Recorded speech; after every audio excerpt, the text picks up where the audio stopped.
Bonjour tout le monde et bienvenue sur le live de Molemzine, le 7e. Et le sujet qu'on va vous parler aujourd'hui, c'est la Belgique et son héritage colonial, et surtout cette trace de cet héritage colonial à Bruxelles. Et en fait, c'est un sujet largement parlé dans les médias, surtout depuis la manifestation du Black Lives Matter le 7 juin au Palais de Justice. Tu es parti, non? Oui, j'y suis allé, et en fait, c'était vraiment beau à voir comme moment, car il n'y avait plus de couleur ni de race qui comptait. C'était vraiment, nous étions tous des humains, unis pour la même cause, et c'était très beau à assister comme moment. Et en fait, quelques questions nous sommes venues en tête, surtout qu'en fait, on s'était dit que depuis Baudouin, plus aucun roi n'a fait allusion à cette histoire coloniale.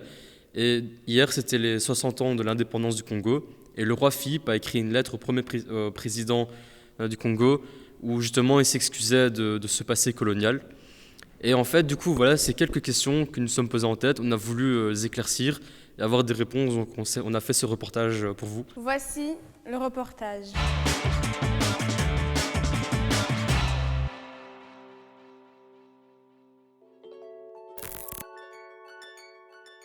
L'histoire de la colonisation belge au Congo a laissé de nombreuses traces dans l'espace public. Depuis plusieurs jours, le débat fait rage chez nous sur la place des statues de Léopold II dans l'espace public. Les symboles de la colonisation du Congo sont la cible d'activistes antiracisme. Dans leur viseur, l'omniprésence de statues à la gloire de Léopold II et de ses généraux, figures de l'époque coloniale. Au bout de quelques minutes, la statue s'effondre. Le buste du roi Léopold II est à terre. Les partis de la majorité bruxelloise ont décidé enfin de se pencher sur la question. C'est une plaque bien visible apposée à l'entrée d'une des rues de Bordeaux. On peut y lire le nom, mais aussi le contexte historique. Cette statue est un rappel, est une glorification en fait, d'une certaine partie de l'histoire de la colonisation. Je pense que c'est un lourd héritage et qu'on ne s'en est pas encore défait. Les stéréotypes et préjugés sont encore présents et il ne faut pas minimiser ce que l'on appelle aussi le privilège blanc. Des gens issus de différents courants philosophiques et politiques ont combattu la colonisation et c'est le message que notre espace public doit passer en disant ce qui a été commis à l'époque ne doit plus avoir lieu.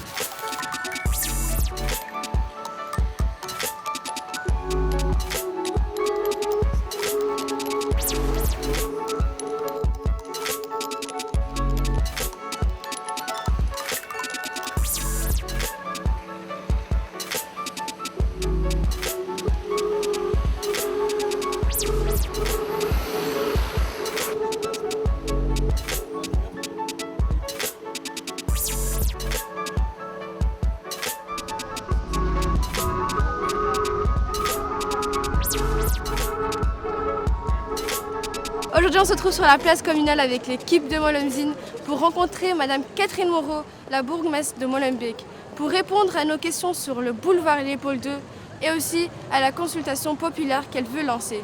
C'est parti! L'idée de faire une consultation citoyenne, elle vient de ma conviction qu'il faut du débat sur cette question. La place de la colonisation, de l'enseignement de la colonisation, des symboles de la colonisation en Belgique. Les images véhiculées continuent d'être la source d'un malaise chez certains ou d'une tendance à une forme de suprématie chez d'autres. Et je pense qu'il faut faire cesser ça. Et je pense que ça peut être un beau signal, effectivement, de changer le nom de ce boulevard-là.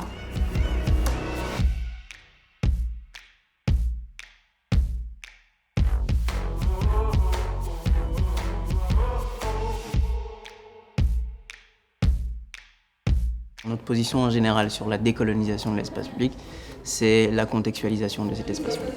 Nous pensons qu'il n'est pas très utile d'enlever tout, en fait. Il faut utiliser l'espace public comme moyen d'éducation parce que pour l'instant, malheureusement, l'histoire coloniale n'est pas vraiment enseignée dans les écoles.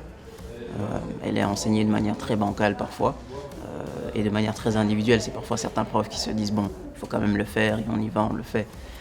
Mais sinon, de manière systémique, de manière structurelle, il n'y a pas vraiment de directive là-dessus. Là aussi, c'est un autre combat pour amener l'histoire coloniale dans les écoles, que ça soit enseigné correctement. Alors, Léopold II, c'est particulier. Il y a trop de références à Léopold II dans l'espace public, en particulier à Bruxelles. D'ailleurs, on fait la blague souvent aux visites guidées, on dit c'est pas Bruxelles, c'est Léopoldville. Pourquoi ? Parce que Bruxelles s'est construite avec l'argent colonial. Léopold II a fait énormément d'investissements pour construire des grands boulevards, tels le boulevard Léopold II, le boulevard Général Waïs à Schaerbeek, Lambermont à Schaerbeek, les parcs Josephat à Schaerbeek, c'est l'argent de la colonisation. Le parc du Cinquantenaire, c'est l'argent de la colonisation. Le musée de Tervuren, c'est l'argent de la colonisation. Donc tu as tout un ensemble comme ça de monuments dans l'espace public qui ont permis à embellir la ville de Bruxelles. Et donc Léopold II, c'est tout ça en fait. Déboulonner Léopold II, ça va être difficile. Mais il faut réduire le nombre de références à Léopold II parce que c'est de la glorification à ce niveau-ci. Or, c'est le roi qui symbolise la violence coloniale. Direction Molenbeek.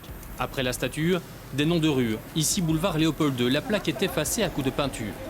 Mais n'est-ce pas là effacer les traces d'une histoire qu'il conviendrait plutôt d'expliquer? C'est vrai qu'il y a une forme de réparation symbolique plus forte dans le fait d'enlever une statue ou d'enlever le nom que de contextualiser. Alors même qu'au niveau pédagogique, contextualiser est peut-être plus intéressant.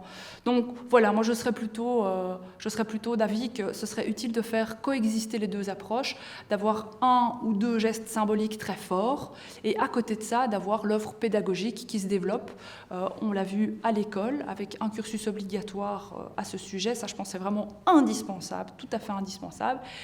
Le débat, donc je veux qu'il y ait débat, je pense que c'est le moment du débat et que c'est important d'avoir ce débat, et pourquoi pas la contextualisation. C'est des choses qui peuvent aller ensemble.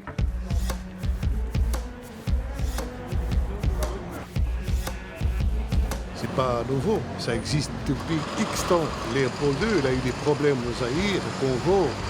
C'est vrai, il a eu beaucoup de problèmes, Mais ça signifie quoi pour vous le tag? ça va rien changer. Le nom, on va changer de nom de boulevard, mais qu'est-ce que ça va changer en réalité? Rien. Ah, j'avais pas vu que c'était tagué, non. J'avais pas vu que c'était tagué. Du tout. Je pense que c'est une bonne idée parce qu'effectivement, il y a beaucoup de polémiques autour de ce nom, de cette personne qui a fait pas mal de choses en Congo à l'époque, sur sa responsabilité, qui ne sont plus défendables, quoi. Et donc effectivement, il faut au moins réfléchir à comment on fait avec ce nom, aux places qui sont dédiées à cette personne. Il faut que l'histoire, ça soit bien compté pour tout le monde, pour ceux qui viendront demain. Il faut avoir aussi des signes qu'il y avait un roi. Le roi était ici. C'est tout récent et je trouve que c'est pas une mauvaise chose au final. Ça fait prendre conscience aux gens, un minimum de ce qui s'est passé. Après peut-être le changement de nom, ça c'est à voir un petit peu, voir si ça fait consensus ou pas. Mais je serais pour en tout cas. Je serais pour. Après à voir en quoi, ce serait intéressant. Mais là c'est sûr qu'effacer un petit peu le passé de Léopold II, tout le bazar, ou en tout cas recontextualiser la chose, ce serait intéressant.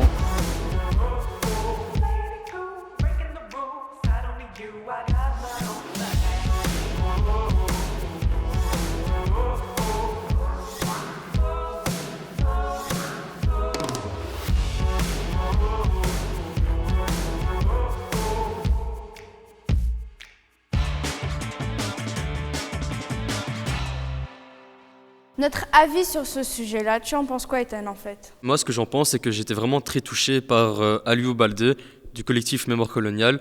Et justement, une phrase qu'il a dit, qui m'a très touché, c'était « Ce n'est plus Bruxelles-Ville, c'est Léopoldville », car en fait, toute Bruxelles s'est construite autour de cet argent qu'on s'est fait sur le colonialisme.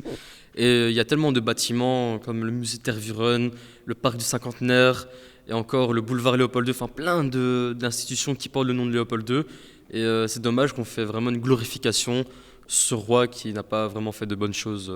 Et toi, ton avis, Doa? Mon avis, je reviens sur ce que Caroline Désir, la ministre de l'Éducation, a dit, qu'il faut intégrer plus l'histoire de la colonisation dans les cours d'histoire. Et je trouve ça important quand même, parce que comme on dit, l'histoire reste l'histoire. Si vous avez des idées pour changer ce nom de boulevard, n'hésitez pas à le dire en commentaire. Il y a aussi d'autres aspects qui œuvrent dans ce domaine, qui vont apparaître sur l'écran. Il y a le Mémoire coloniale, comme vous avez vu dans le reportage. Il y a aussi le Café Congo et aussi d'autres. Nous espérons que ce reportage vous a plu et qu'il a pu répondre à vos questions que vous posez sur ce sujet-là. On vous dit à très bientôt pour le prochain live de Molemzine. Ciao!